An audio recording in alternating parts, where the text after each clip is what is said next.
Hey everyone, welcome to Be the Change. My name is Lily Mott, and today's episode is about how change comes when you give everyone a voice.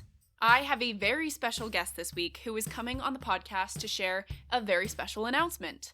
Troy Njenje-Mbanga is a youth activist and an I Will ambassador who is advocating for young people with special educational needs and disabilities. Troy is also the newest member of Be the Change Media Network, and the first episode of his podcast, The Forgotten Generation, will be coming out on September 5th.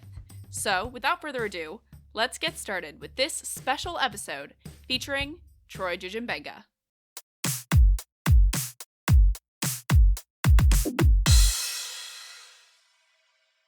Hello, I'm Troy Njenje-Mbanga, and I'm a youth activist and I Will ambassador, advocating for young people with special educational needs and disabilities, and also advocating for education and inclusion and diversity that us young people have a voice and feel heard.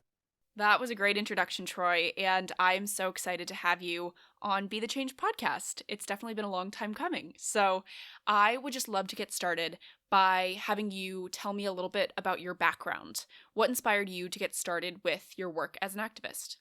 I think my journey took me to that place was when I was at my special needs college working with my local council for a work experience, helping them with respite services for young people with special educational needs and disabilities, in supporting them in where they are going in the in the respite services, and really trying to do focus groups and having a voice in that.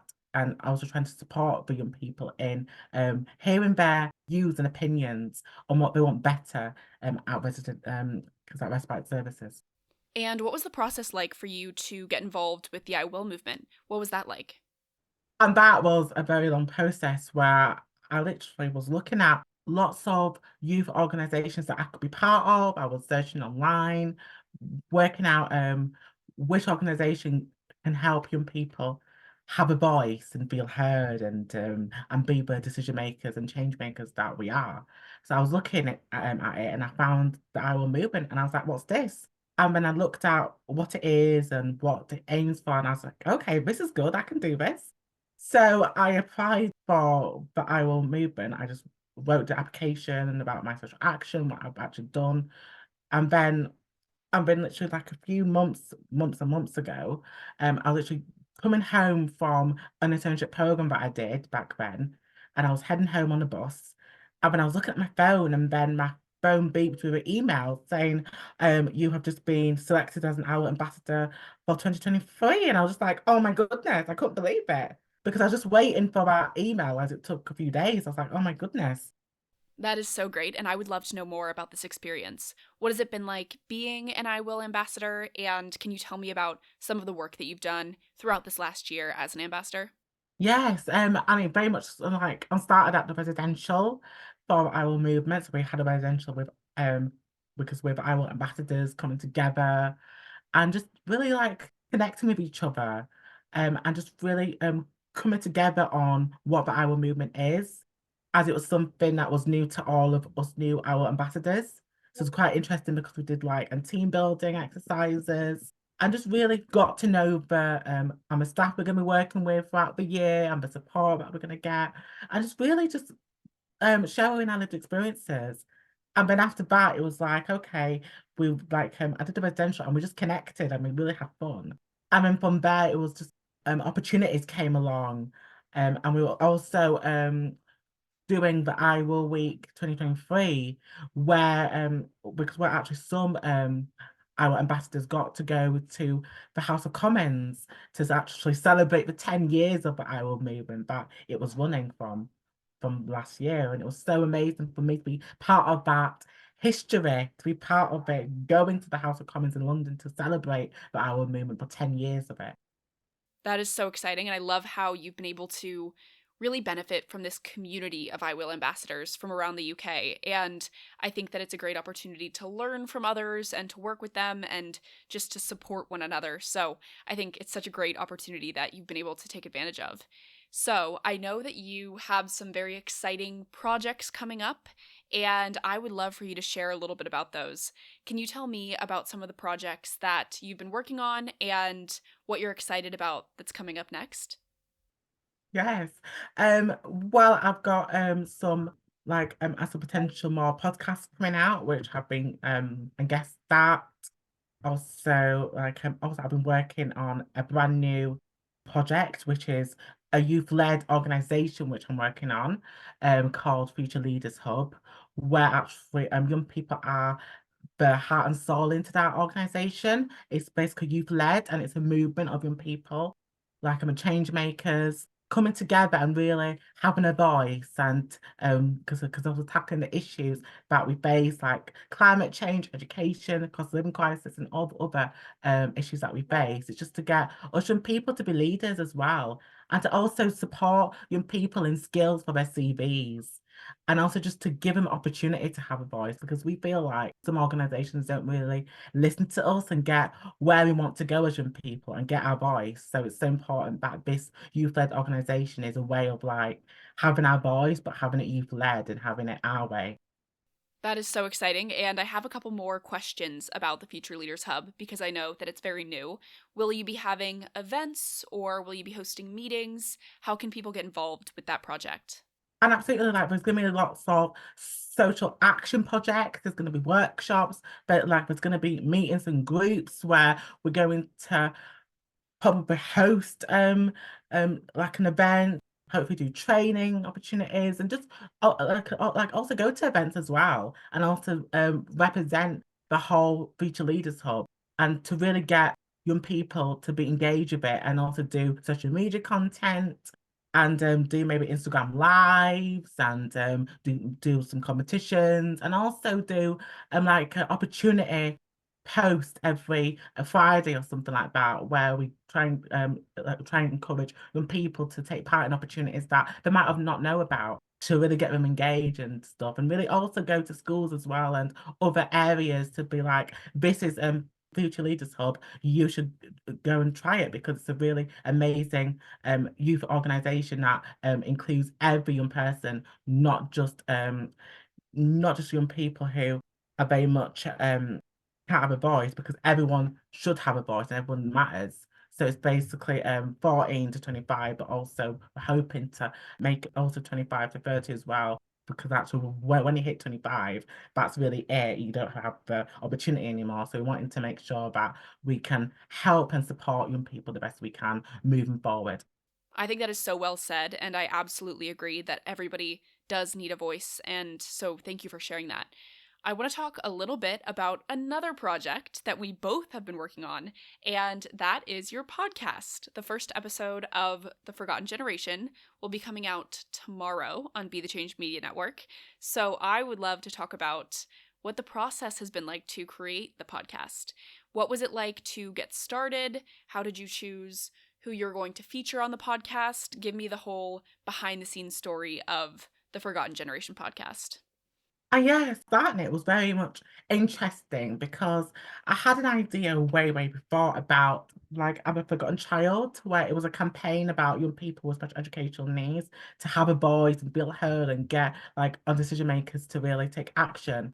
But then I thought with this podcast, I wanted it to include everybody, every young person's lived experiences, every young person's voice, every young person's way of life and what they've been through, and also their opinions and issues that they face as well. So I really thought about the forgotten generation because I actually think that a lot of Russian people are kind of forgotten. We're kind of like not being listened to, professionals and decision makers are not really listening to us as much. So I thought this is a brilliant title, The Forgotten Generation, where actually because of that, I invite young people to come to my podcast and to share their lived experiences. Also, actually give advice to the government and also the decision makers on that, because on how they can make things better in their communities and how they can take action for young people's voices and how they can make sure that our voices are being listened to. That was such a great preview of the podcast, and I'm so glad that we've gotten to work on this project together. Can you tell me about why you selected the guests that you did for these first 5 episodes that are going to be released in the next couple weeks. Why did those people come to mind as the first people you wanted to feature? And I know that we'll keep the guests a secret, so it's a surprise for everyone listening, but tell me a little bit about what your thought process was when you chose to interview these first 5 guests. Well, all of my guests that I got on this podcast are so unique in so different ways because they got amazing lived experiences, and one way or another, I have met them, and they very much empower me to be who I am as a youth activist and our ambassador and other things I do. And my stories very much are so inspiring and so inspirational. Like every single person I have interviewed really go on to talk about their lived experiences, talk about the issues that young people are facing, also talk about what decision makers and professionals need to do in order to make things better for young people. And we really want to make sure that young people are being listened to, and really want the organisations listening to the podcast to be like, okay, we need to make change. We need to show young people that we are listening, that we are taking the aims of what you're saying in order to make it better. So I think because the guests are really lovely, they're really kind, and they're just really so empowering, and because I really think you would love it when you hear it. I definitely agree, and I am so excited for people to finally be able to listen to all of these interviews over the next couple of weeks on Be the Change Media Network. So, we are going to be releasing the first 5 episodes of the podcast throughout September and then into October. But what can people expect for the future of the Forgotten Generation podcast? Oh, well, they can expect empowering lived experiences, stories, and empowering voices, and like an amazing guest. I think you're just gonna be amazed of the stories that my guests are gonna bring to the podcast, and bring new fresh energy to the podcast, and also bring back old guests as well who came to the previous podcasts. And yeah, it's gonna be very much like a whole family unit of the forgotten generation of young people coming together and tackling the issues that young people are wanting to hear and face, and also telling decision makers and government the real issues and really getting them listening. And it's going to be amazing for the next half of series 1, and then of course doing series 2 and the other future episodes of the series. You're going to see a really, because I think growth on how because that's how we started and how we're going to move forward. That is so exciting, and I am looking forward to growing the podcast as well. So, I have one more question for you. Lots of young people want to create change, but they may not know how to get started with that work. What advice do you have for those people who may be listening? And I would say just and start now. And why not wait maybe like 5 years where you could just do it now? As actually your voice matters, and you should feel heard and feel inclusive and feel like you are making a difference. Like just do what you do, and actually be happy about it, and actually feel empowered to do it, and never let anyone tell you that you're not good enough, that you're not going to succeed, as you are going to succeed. You just got to believe in yourself and trust those around you. And also believe that your voice matters, that every voice matters, and that you can make a change. You just got to believe in yourself and actually do it, and never give up on your final goal and what you want to achieve.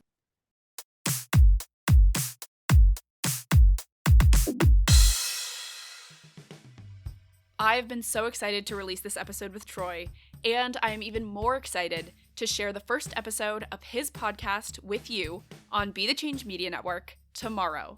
I am so thrilled to be a part of this project because Troy's passion for making change and amplifying other people's voices really aligns with the mission of Be the Change Media Network. So, tune in to Troy's podcast, and remember that change comes when you give everyone a voice.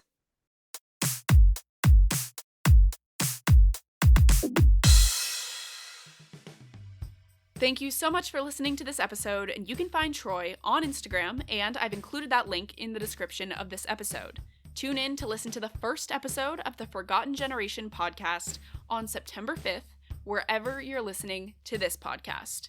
If you want to talk about anything I mentioned, please reach out to me by email at lily@bethechangepodcast.org or on Instagram at Be the Change Media Network. I am working on expanding Be the Change Media Network, which means bringing you more inspiring stories from amazing guests. If you enjoyed this episode, I would really appreciate it if you could leave the podcast a rating and a comment, because it will help these stories to reach, educate, and inspire more people. And I would also love to hear your thoughts and feedback. Tune in for my next episode, but until then, be the change you wish to see in the world. Bye, guys.